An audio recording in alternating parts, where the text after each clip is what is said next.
Assalamualaikum warahmatullahi wabarakatuh.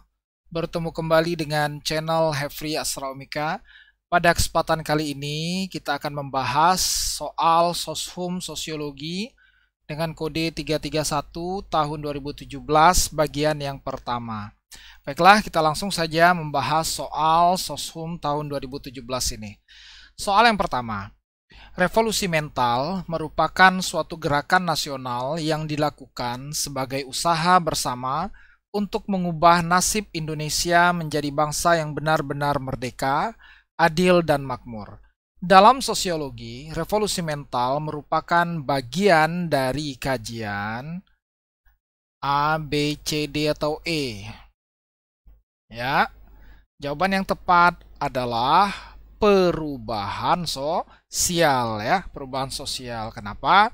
Karena di sini dijelaskan bahwa revolusi mental tersebut merupakan usaha, ya, untuk mengubah. Nah, ini kata kuncinya, untuk mengubah berarti menunjuk pada suatu perubahan, ya, dengan membandingkan antara kondisi sebelum dengan sesudahnya. Nah, inilah indikator yang bisa dipahami. Sebelumnya seperti apa? Ya, mungkin Indonesia belum benar-benar merdeka, belum benar-benar adil, dan juga belum makmur. Maka diharapkan dengan revolusi mental akan terjadi suatu perubahan, ya, menjadi bangsa yang benar-benar merdeka, adil, dan makmur. Dan ini revolusi, ya, revolusi ini bagian dari bentuk perubahan sosial yang tergolong perubahan cepat, ya. Revolusi dan evolusi. Jadi yang benar adalah D, perubahan sosial. Kita lanjutkan nomor 2. Pertentangan antara kelas borjuis dan proletar menurut Karl Marx dapat dijelaskan dengan perspektif. Nah, Karl Marx ini adalah tokoh sosiologi yang mengemukakan tentang teori konflik, ya, teori konflik. Di mana teori konflik ini muncul dari perkembangan kapitalisme yang terjadi, bahwa kapitalisme ini merugikan golongan kaum buruh, sehingga kaum buruh harus berjuang, ya, melawan kaum kapitalis, dan pada akhirnya akan tercipta masyarakat yang tanpa kelas. Nah, inilah yang benar, bahwa pertentangan antara borjuis dan proletar dijelaskan dengan perspektif konflik sosial. Nah, ini, ya, nomor 2, konflik sosial. Oke, kita lanjut. Nomor 3. Kelompok punk lahir sebagai protes atas kapitalisme dan materialisme dengan mengembangkan nilai dan lifestyle anti kemapanan. Hal ini terlihat dari fashion mereka seperti potongan rambut mohawk ala suku Indian, sepatu boot, rantai, serta jaket kulit dan celana jeans ketat. Karakteristik yang melekat pada kelompok punk di atas, apakah stigma ataukah stereotip, ya, atau prejudice, ataukah ethnicity, atau superculture. Oke, mari kita bahas satu-satu, ya. Stigma itu adalah tidak diterimanya seseorang pada suatu kelompok karena kepercayaan bahwa orang tersebut melawan norma, ya. Itu stigma. Oke. Kemudian prejudice ini disebut juga prasangka, perilaku negatif yang mengarahkan kelompok pada individualis berdasarkan pada keterbatasan atau kesalahan informasi tentang kelompok, ya. Prasangka juga bisa didefinisikan sebagai sesuatu yang bersifat emosional yang akan mudah sekali menjadi motivasi munculnya ledakan sosial. Oke. Kemudian stereotip, ya. Stereotip ini adalah cara pandang atau penilaian kepada seseorang terhadap rata-rata orang tersebut digolongkan, ya. Atau singkatnya penilaian orang dari penampilan atau latar belakangnya. Nah, salah satu stereotip yang terkenal itu adalah stereotip etnis, ya. Menilai seseorang karena latar belakang etnisnya. Maka untuk kasus ini yang tepat adalah, ya, yang tepat adalah stigma, ya, yang tepat adalah stigma. Kenapa stigma? Karena di sini dilihat bahwa, ya, kita melihat kelompok ini, ya, masyarakat melihat kelompok punk ini, ya, melihat kelompok punk ini dilihat dari tampilan fisiknya. Di sini dijelaskan, ya, dari fashion mereka, potongan rambut, ya, kemudian sepatu boot rantai. Ini kan tampilannya ya, dari segi penampilannya ya. Nah, ini yang menjadikan mereka dicap sebagai kelompok yang menyimpang ya, karena penampilan yang berbeda tadi. Maka dalam konteks ini yang tepat adalah stigma. Oke, kita lanjutkan nomor 4. Ini kita lihat pertanyaannya dulu ya.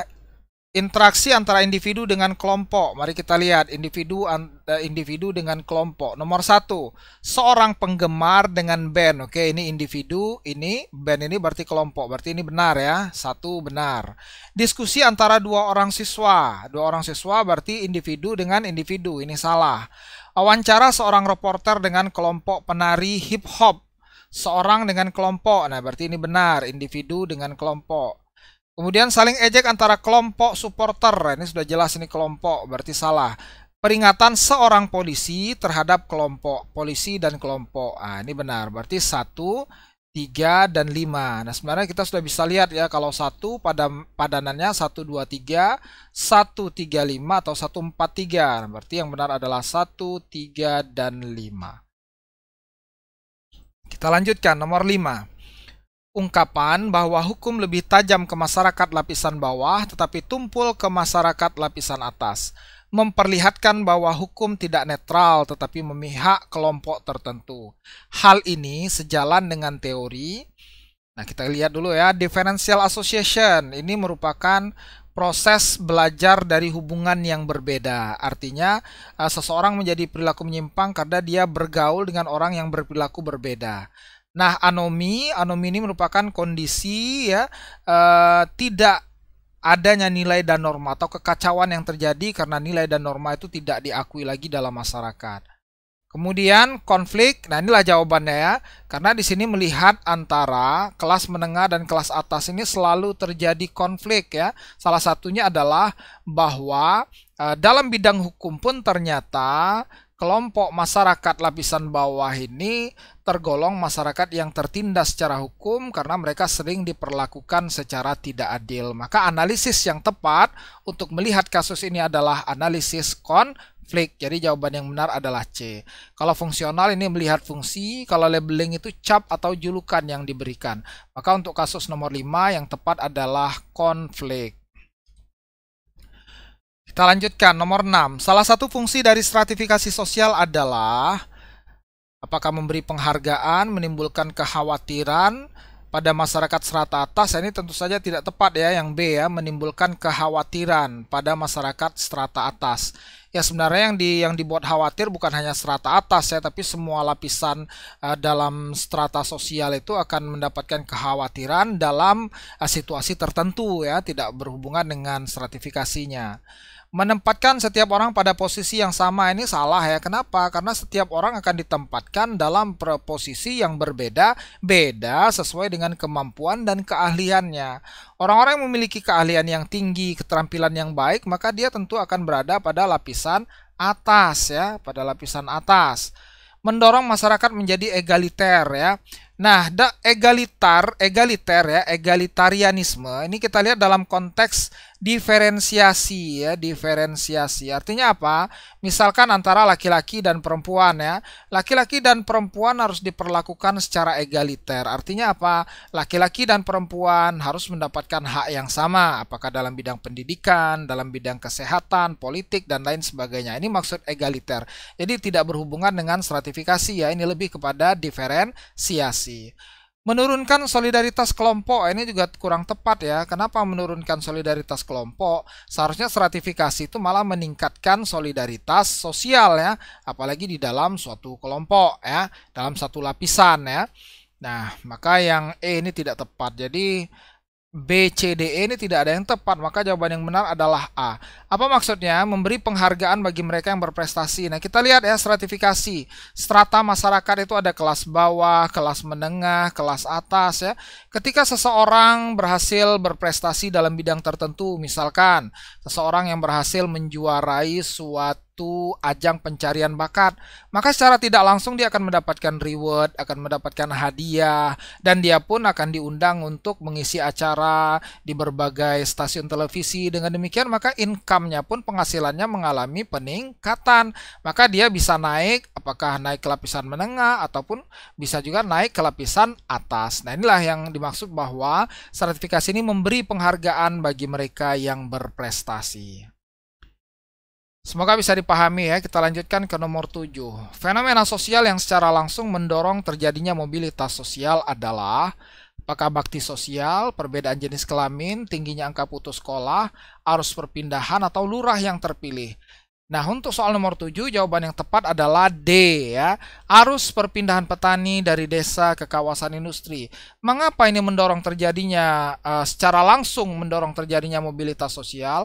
Karena kita tahu bahwa banyak sekali lahan-lahan pertanian yang diubah menjadi lahan industri ya, beberapa banyak sawah yang pada akhirnya kemudian harus digantikan dengan pabrik-pabrik yang merupakan pusat-pusat industri. Nah, ini merupakan salah satu fenomena yang secara langsung ya mendorong terjadinya mobilitas sosial. Ya, bakti sosial ini bukan mobilitas sosial ya, ini salah satu bentuk kerjasama. Perbedaan jenis kelamin dalam mencapai prestasi ya, sebenarnya ini lebih kepada konsep diferensiasi sosial ya. Tingginya angka putus sekolah ini tidak mendorong ya, angka putus sekolah ini malah bisa menghambat ya mobilitas sosial.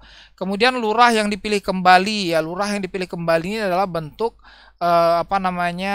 mobilitas sosial ya, bentuk mobilitas sosial namun pada level individu, karena ini kasusnya adalah lurah ya, seorang lurah. Maka kalau dikatakan fenomena sosial yang tepat adalah perpindahan petani dari desa ke kawasan industri, karena ini ada kata-kata arus ya, arus perpindahan petani artinya tidak dilakukan oleh satu orang namun dilakukan oleh sekelompok orang. Jadi jawaban yang tepat untuk nomor 7 adalah D. Kita lanjut ke nomor 8. Seorang ketua RT menyelesaikan konflik antara dua tetangganya yang bertikai dengan syarat mereka harus mematuhi hasil keputusan yang dibuat oleh RT. Tindakan itu dinamakan.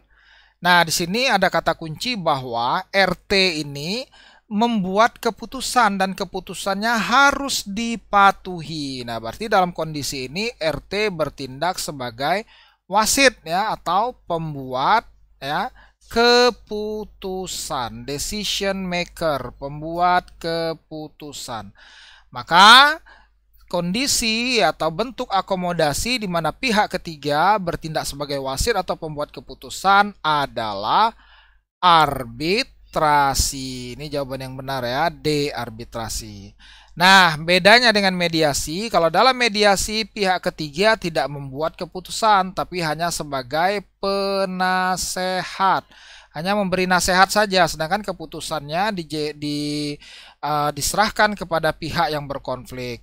Adjudikasi ini melalui pengadilan, kompromi mengurangi tuntutan, konsiliasi ini melalui musyawarah melalui suatu lembaga tertentu. Jadi jawaban yang tepat untuk nomor 8 adalah D, arbitrasi.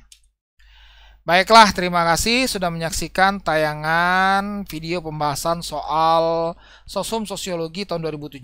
Semoga bisa dipahami dengan baik.